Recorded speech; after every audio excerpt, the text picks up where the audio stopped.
Si vous êtes fan de Batman et que vous pensez que ce film va être nul, mais faites-vous soigner.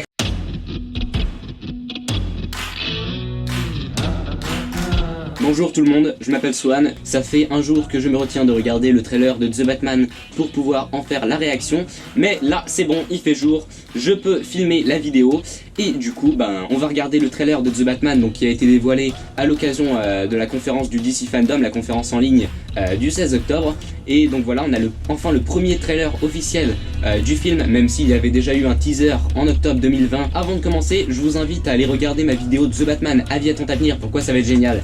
Bref, une vidéo sans spoil, où je vous explique pourquoi d'après moi ce prochain film Batman va être le meilleur film Batman qu'on ait eu tout simplement. Cette vidéo est toujours d'actualité malgré les nouvelles informations, elle se tient toujours à merveille je pense. The Batman est le film que j'attends le plus, et c'est parti.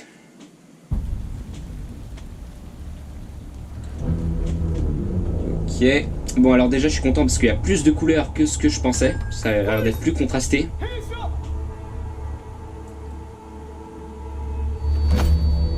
Ok, donc ça va être vraiment un Riddler très mastermind qui va être capturé par la police et qui va du coup tout mener depuis la prison, je suppose. Oh, ça va être... Donc, il y a le Bat-Signal. Wow. La voix de Robert Pattinson est excellente. Donc c'était bien une gare.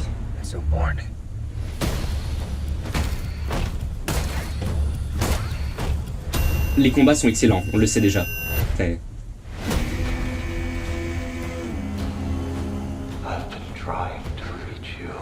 Ok. Waouh. Ça va être très dark. Yes, Catwoman a bien les cheveux courts. Je suis content. Alfred. Ok, donc on va avoir un côté très enquête hyper poussé.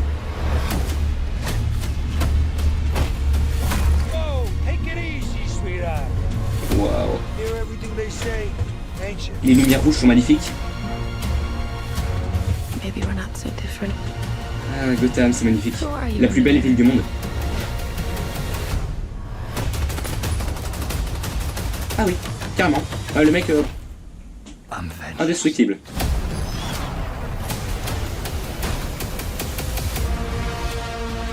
Ah, dommage.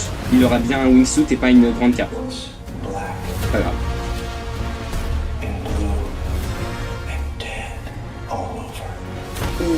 Wow, mais ces images, c'est magnifique. Je pense que la caméra a coupé. Voilà, j'ai relancé.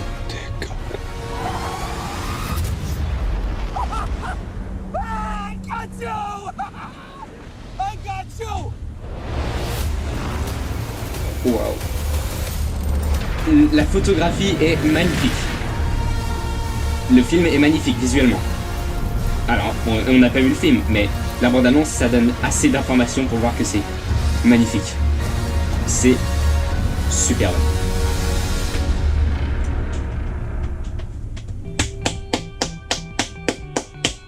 Moi je dis bravo, c'est tout.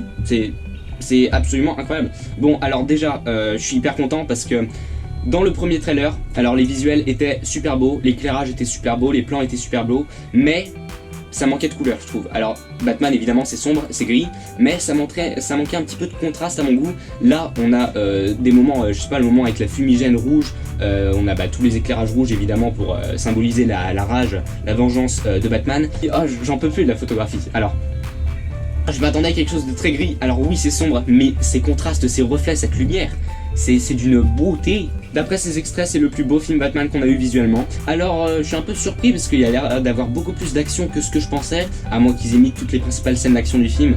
Alors je suis pas du tout déçu parce que voilà, forcément un film Batman sans action ne serait pas un film Batman. Mais voilà, ça a l'air d'être quand même un film d'action quand même intimiste, quand même un truc intelligent, pas ça explose dans tous les sens. Donc voilà, le film a l'air d'être vraiment très très bien foutu. Évidemment le côté enquête, alors il y a plein d'images où il va interroger le Riddler en prison, où il va faire des genres de dessins, des plans dans la Batcave, enfin du moins je pense que c'est la Batcave. Ah non, non, Batman est sur une scène de crime. Batman est sur une scène de crime, alors dit comme ça c'est pas hyper surprenant, mais on voit la banderole jaune en bas à gauche de l'image qui indique no trespassing, la police, etc. Donc ça veut dire qu'il est sur une scène de crime, mais ce qui est bizarre c'est qu'il a pas son costume. Il a un visage découvert au milieu d'une scène de crime. Alors après peut-être que techniquement il n'y a pas marqué ça sur le sol, peut-être que c'est symbolique, en fait c'est pour représenter la manière dont il réfléchit, mais il a peut-être pas marqué à la craie de grandes indications sur le sol. Je sais pas, en tout cas au niveau de l'éclairage ça a l'air d'être l'endroit où le maire de Gotham City a été assassiné. Donc voilà, ça a l'air vraiment très passionnant. Alors le Riddler a l'air très intéressant, alors on le voit moins que ce que je pensais. Je pensais qu'on allait avoir plus de visuels de lui. Bon, on en a eu plus évidemment, mais je pensais qu'on allait avoir encore plus que ça. En tout cas Gotham, on est d'accord, c'est la plus belle Gotham qu'on ait eu au cinéma. J'avoue que là aussi je suis surpris du grandiose de l'apparence de la ville, parce que voilà, pour moi la Gotham qu'on pouvait déjà apercevoir dans le premier teaser de 2020 était parfaite. Le style gothique, mais aussi quand même réaliste, pas au niveau de Tim Burton, voilà. Mais bizarrement, j'avais pas imaginé les immeubles. Je veux dire, les images qu'on voit dans le teaser de 2020, on voit des bâtiments qui sont quand même relativement petits. Là, on a vraiment d'énormes gratte-ciel, mais ça reste des gratte-ciel gothiques. Gothique mais pas trop non plus. Ce que j'aime bien aussi c'est qu'on va vraiment ressentir une différence entre les classes sociales, je pense, parce que d'un côté dans les rues tu vois que c'est très pollué, mais pour autant tu as aussi des scènes, la scène du crime où le maire a été assassiné, ou bien de grands immeubles où on peut voir le pingouin aussi à un moment, des cathédrales, tout ça, les tours de l'horloge. Voilà, ça a l'air d'être des bâtiments beaucoup plus riches. Généralement, quand on imagine la Gotham gothique et sombre, on imagine généralement, je pense, le côté pauvre. Par exemple, dans les films de Tim Burton, pour moi, c'était une des représentations les plus parfaites de Gotham avec ce style bien gothique. Mais t'avais toujours l'impression que c'était hyper mal famé partout. Alors que Gotham a quand même des quartiers très aisés. Les scènes d'action ont l'air absolument incroyables, mais vraiment incroyables. Attends, il y a une scène là où on voit Batman qui tabasse un homme à terre et Selina qui le regarde horrifié. Donc ça veut dire que Batman est tellement violent que même Catwoman, qui elle est plus une anti-héroïne qu'une héroïne, elle est horrifiée par sa violence. Ça on annonce long. Alors ouais, ça a l'air d'être vraiment très grandiose sans pour autant enlever tout ce que je dis dans ma vidéo The Batman. Donc c'est à dire que ça va être un film qui va être quand même assez posé, très intelligent quand même à mon avis. La voix de Robert Pattinson, elle est géniale. It's not just a call.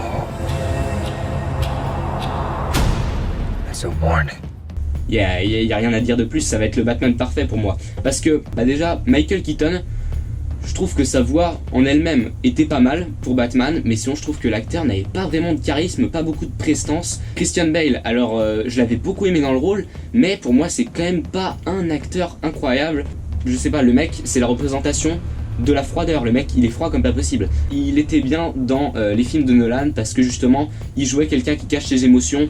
Jamais j'aurais ressenti de frisson ou pleuré pour le Batman de Christian Bale. Là quand tu le vois tabasser quelqu'un et hurler, je sais pas, en tapant des murs, de douleur, de vengeance, je sais pas, de rage, là tu sais qu'il va te prendre au triple mec. Ma seule déception c'est qu'il y a des chances que en mars je n'ai pas accès à aucun cinéma et donc que je ne puisse pas voir le film. En tout cas j'en ferai la critique, ça c'est sûr. J'en ferai peut-être même plusieurs critiques, une critique à chaud, une critique posée, une critique en anglais, je sais pas, je vais en faire autant que je peux des critiques. Le coup de la tasse avec le symbole du Riddler dans la tasse, ça a l'air juste incroyable. Donc le mec s'est carrément fait choper vers le milieu du film, ça c'est pas la fin du film.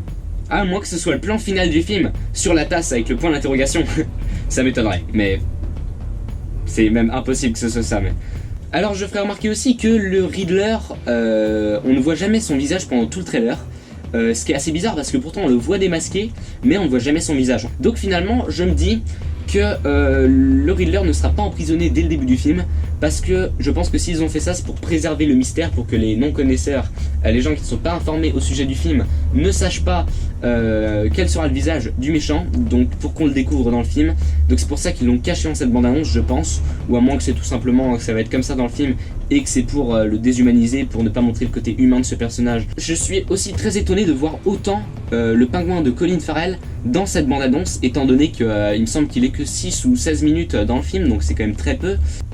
Donc ouais, en tout cas ce plan avec la fumigène rouge, alors voilà, il marche avec une grosse fumigène et il est suivi par des dizaines de personnes.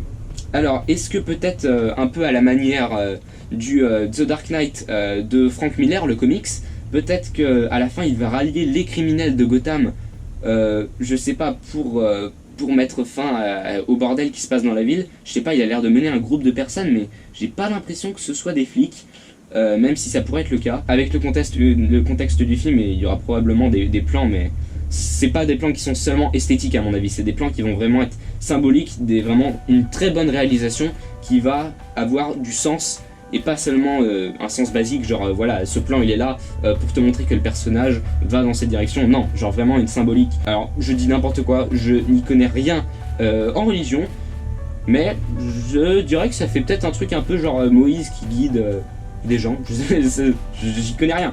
Je sais pas, c'est juste que dit comme ça me paraît... Attendez, j'ai l'impression qu'il y a une modification par rapport au trailer de 2020.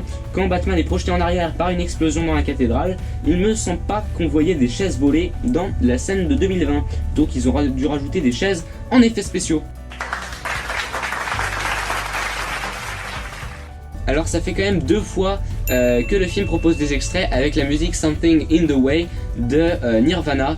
Je suis sûr à 90% qu'elle sera dans le film, parce que la mettre 2 fois dans 2 visuels, dans 2 extraits du film, ça me paraîtrait quand même un peu louche s'ils ne l'utilisent pas à la fin.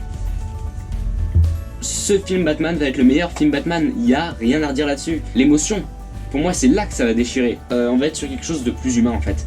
Parce que Christopher Nolan, on assistait à des événements, mais je pense qu'on avait un point de vue quand même assez extérieur. Et là, on a l'air de se plonger vraiment dans l'esprit de ce Batman qui a l'air vraiment défoncé par la rage. Ça ne fait que me répéter, et je le sais, mais c'est que je suis tellement passionné par ce film. À mon avis, il va clairement être dans le top 10 des meilleurs films de super-héros. C'est une évidence. Bon, petit reshoot parce que je n'y avais pas pensé, maintenant j'y pense, mais j'avais pas envie de marquer ça dans un simple commentaire de la vidéo. J'ai vu de plus en plus de gens se plaindre que The Batman, ça va être du vu et revu, qu'on va nous resservir une énième fois la même chose avec Batman et tout. Et le point que beaucoup de gens mettent en avant, je sais pas pourquoi, c'est encore le pingouin. On n'a pas vu le pingouin depuis 1996 avec le Batman de Tim Burton. Et dans cette version, c'était limite un mutant, le mec il avait des mains de pingouin, et puis il communiquait presque, il considérait les pingouins comme ses enfants. Là, on est sur un baron de la mafia, c'est tout. Donc les 2 personnages n'ont rien à voir, même s'ils portent le même nom. Et on l'a pas vu depuis 96 quoi. Je veux dire, waouh. Mais à côté de ça, ça dérange personne qu'on ramène Andrew Garfield et Tobey Maguire dans Spider-Man. Qu'on ramène tous les méchants d'avant. Là par contre c'est pas du vu et revu. Hein. Enfin je sais pas si c'est les mêmes personnes qui disent ça, mais bon vous voyez ce que je veux dire. À la limite, vous auriez pu mettre en avant le fait qu'on veut encore faire un truc réaliste comme chez Nolan, même si c'est différent pour moi. Vous auriez pu mettre en avant le fait qu'on va être encore sur un méchant mastermind, comme avec le Joker de Heath Ledger. Même si encore une fois c'est différent pour moi, mais voilà, il y avait d'autres points à mettre en avant, mais le pingouin, mais waouh. Et finalement j'en ai vu aussi se plaindre qu'on va être encore sur un film Batman avec un méchant qui attaque la ville, etc. Alors je suppose que ces gens-là ne connaissent pas Batman, parce que c'est la base de Batman quoi, je veux dire, à ce moment-là c'est aussi con que de reprocher un film Jurassic Park d'avoir des dinosaures, c'est... Ah oui, et du coup avec tout ça j'ai oublié de parler du trailer en lui-même. Alors je pense que le teaser de 2020 était un meilleur trailer qui donnait plus envie de voir le film et qui était beaucoup plus représentatif du ton, de l'ambiance et de l'histoire du film. Par contre le second il est clairement là pour t'en mettre plein la vue et pour te dire bon, on va être le meilleur film Batman visuellement. Voilà, si vous voulez convaincre quelqu'un d'aller voir ce film, je pense qu'il faut lui montrer le premier trailer. Sauf si la personne en question est quelqu'un qui veut juste voir des explosions en tous les sens, alors dans ce cas là montrez-lui le deuxième trailer. Hein. Mais franchement je pense que le premier est plus... accurate. En fait, ce nouveau trailer ne fait que donner encore plus envie de voir le film, mais sans rien révéler de plus. Tu vois plus de scènes d'action, t'as un aperçu de la voix de Robert Pattinson. À part le fait que le Riddler se fasse capturer, on ne sait rien de plus. Et c'est génial. On sait toujours rien d'intrigue, c'est parfait. Zoe Kravitz a les cheveux courts, c'est parfait. Robert Pattinson a une voix de dingue, c'est parfait. Les combats ont l'air grandioses, la photographie est encore plus belle que ce que je pensais. La musique, elle donne des frissons à la fin, faut l'avouer, c'est épique. Meilleur Batman, on verra ça le 4 mars. Je vous invite, je vous en supplie, allez le voir. Ce film doit cartonner. Bref, c'en est tout pour cette vidéo, merci de l'avoir regardé jusqu'au bout si ça vous a intéressé, même si je comprendrais totalement que ça ne vous ait pas intéressé, parce que même moi je trouve que les vidéos réactions ça n'a pas grand intérêt. Si vous n'avez pas aimé cette vidéo, je vous conseille quand même ma vidéo de The Batman Avis à Tant à Venir qui elle, est une vidéo écrite, donc voilà, qui est beaucoup plus développée, beaucoup plus argumentée. Bref, merci beaucoup et encore, salut. Ouais. J'aurais dû filmer une vidéo sur Daredevil aussi aujourd'hui, mais j'ai la flemme.